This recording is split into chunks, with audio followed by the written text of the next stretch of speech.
বলো। Hello guys, আসসালামু আলাইকুম। এটা কি তারপর বলো। সারফা? বিনিবাত বিনিবাত তো তোমাদের অনেক পছন্দ না? হ্যাঁ, হ্যাঁ, তোমার মা তোমাদের জন্য বিনিবাত রান্না করছে।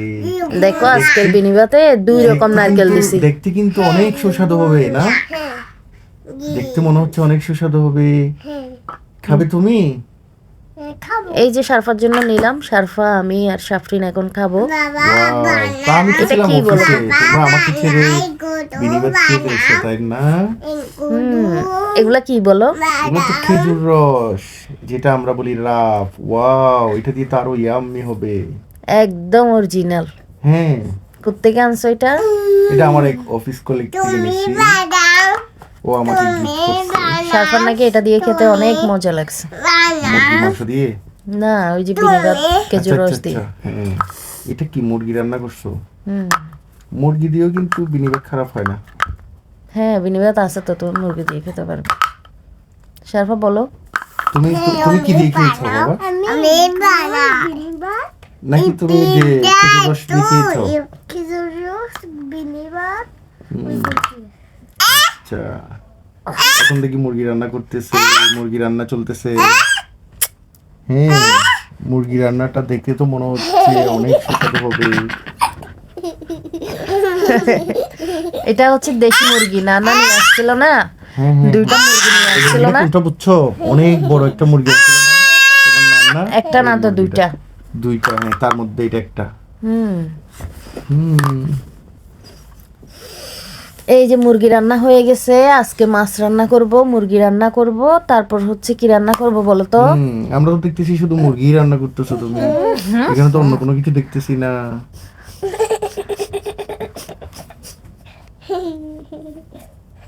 কি মুরগি রান্না তো শেষই হচ্ছে না, এর সাথে তো গ্রান গ্রান বের হচ্ছে মুরগি রান্নার সাথে সাথে।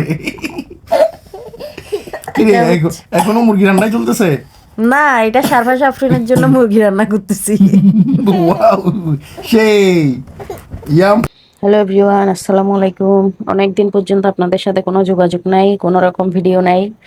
স্টোরিটা তাও মাঝে মধ্যে দিয়েছি, কিন্তু আর কোনো সময় পাই নাই, যার কারণে হচ্ছে যে টাইমলি ভিডিও বা শর্ট ভিডিও আপলোড করা হয় নাই।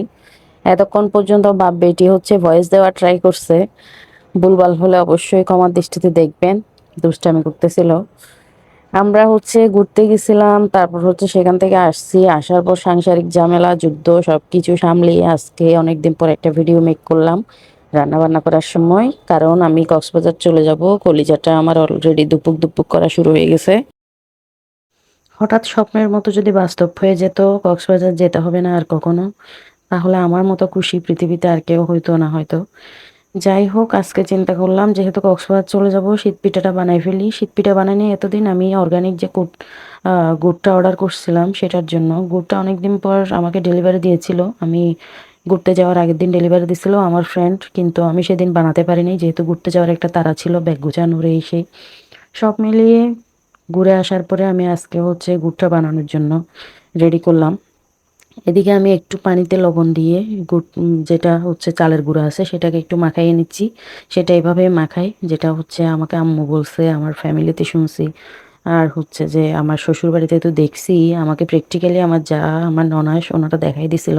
এদিকে আমি মাছটা রান্না করব, আর হচ্ছে আমার আম্মু যে নারকেল কেটে রাখছিল ফ্রিজে সেটা বের করছি অল্প করে। আর এদিকে গুড়টাকে একটু আমি কেটে নিছি আর কি। গুড়টা অনেক বেশি ভালো, রঙিন বসিন পেজ থেকে আমি নিয়েছিলাম, আমার বান্ধবীর পেজ থেকে। আমি 3 কেজি অর্ডার করছি, 1 কেজি 480 টাকা করে, আমার প্রায় ডেলিভারি চার্জ সহ 1670 টাকা পড়েছে, এই আর কি।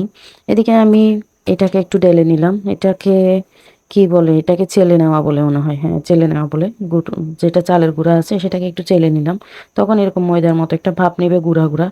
তারপর এখন সেটা একটু করে দিয়ে দিলাম। ওদিকে আমি যেটাকে পিঠা বানাবো সেই পাতিলটাতে পানি দিয়ে সেটাকে একটু ফুটাতে দিলাম, যে ভাপটা আসবে সেটা দিয়েই শীত পিঠাটা হবে যতটুক জানি।